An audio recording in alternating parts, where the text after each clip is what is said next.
start today with tactics and strategy. I'm going to talk a little bit more about strategy, which is sailing with the breeze or sailing the course like strategically using the breeze. So if you get a right shift, you go right. You get a left shift, you go left, right? Very simple. So there are 4 types of breezes that you'll generally see wherever you are in the world. They usually will fall into these 4 categories. Can anybody name any one of them? What is a breeze type that you would see? Oscillating. Oscillating, great.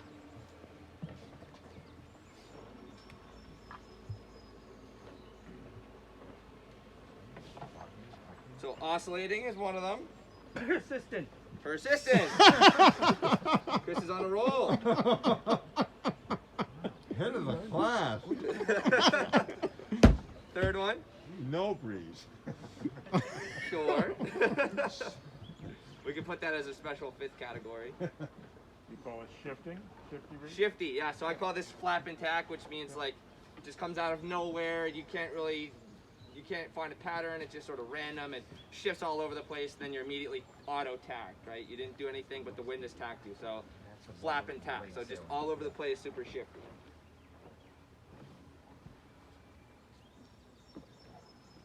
And then finally, steady. There you go. So steady, right? Just coming from one breeze direction. So typically, we'll see steady breezes in what type of wind? Kind of coming like this wind today. So we call these a sea breeze, right? So sea breezes are breezes that come from the cold ocean when the air is hot on the land. Breeze lifts up, hot air rises, cold air flushes in. That's why when you get a sea breeze, you get a little bit of a cold feeling or a cold chill. And then the stronger the sea breeze kicks in, or the hotter it is on land, the more breeze you get from the sea.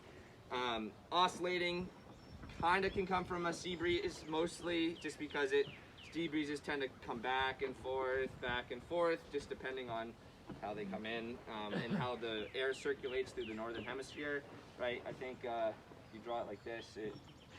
This is like America. We'll just forgive my artistic skills here, but we'll just call that America. And then this is Europe. It circulates sort of, I think, in a counterclockwise rotation. The other way. The other way. King. Other way? Okay. Yeah, that's okay. My bad. So it goes in a clockwise rotation, right? So wind circulates in a clockwise rotation in the northern hemisphere. So typically, if you are sailing in the northern hemisphere, the wind is going to shift right, generally, right? It's going to come right. If it's starting here, it's just going to clock right as we see it. So whenever you see a sea breeze, especially if you're in an area that doesn't have a lot of obstruction, so we have islands that can change the breeze direction, but if you're in an area like, say, California or wherever that you're just sailing on pure ocean, you don't have any of these obstructions. So it generally tends to shift right a little bit more than it shifts left.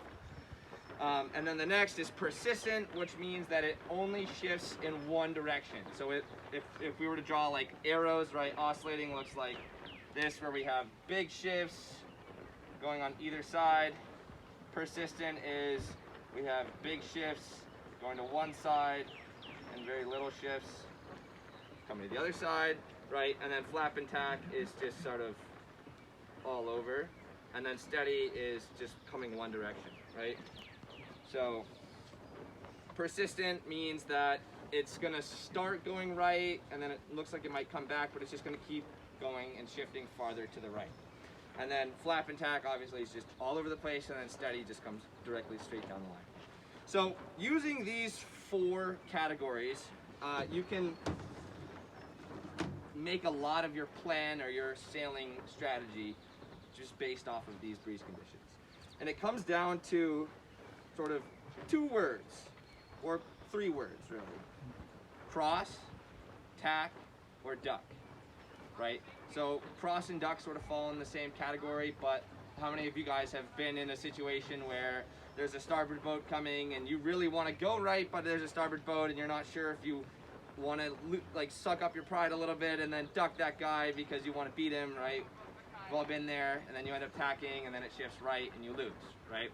So a lot of it is just playing a strategical game of, do I duck or cross, or do I tack? So if we are, I'll just set up a scenario here. We'll start at the start. So we have our starting line like this. And it's even at, the race committee said a perfect line, right? We have it square on, and square on means that if we have a windward mark, and you draw a windward mark directly down to the middle of the starting line, you would get a perfect 90-degree intersection, right?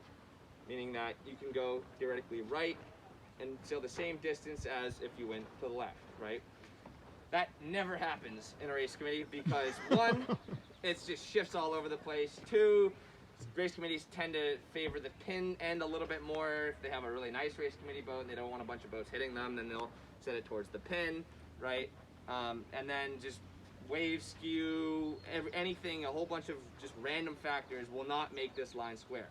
So the key is to figure out which end of the line is favored, and you do that by, like we said, first week I think is just pointing your bow into the wind and seeing which way it drifts, using your arms, right? If you make a 180-degree angle pointing directly at the boat and directly at the pin end, then you're on the line. If you're greater than or less than 180, so 90 or about, then you're underneath the line. But you're really looking to find if this intersection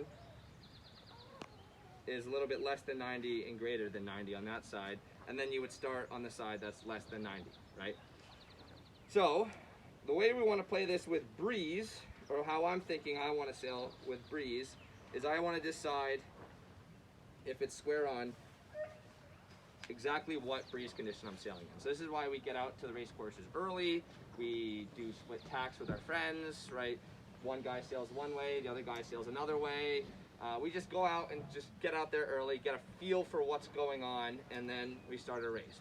But when we get out there early, we want to do our homework. So our homework is, if the race committee has set the line, figuring out which end is favored, figuring out what the current's doing, figuring out which way the wind's shifting, if it's shifting right a little bit more, if it's shifting left a little bit more, if it's oscillating, persistent, steady, or flap and tack, right? And then once you have that category, or one of those four nailed down, then you can start to make some plans, right? So every top sailor in the world will not start their race without a plan in mind, meaning that it's going to persistently shift to the right, right? So it's going to have big shifts to the right. It might come back a little bit to the left, but not super long and not super hard, meaning it's not going to go really far to the left, and it's not going to be very strong, right? So if it comes to the right, it's going to be a lot stronger breeze. It's going to be a lot, like, just a much bigger breeze shift, right?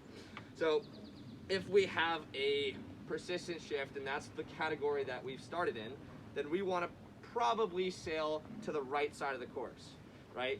So that's what we call picking a side, right? And everyone knows that picking a side is generally one of the better things to do as opposed to just sailing directly up the middle. When you get to a side, you have more leverage. When the breeze shifts to one specific direction, you have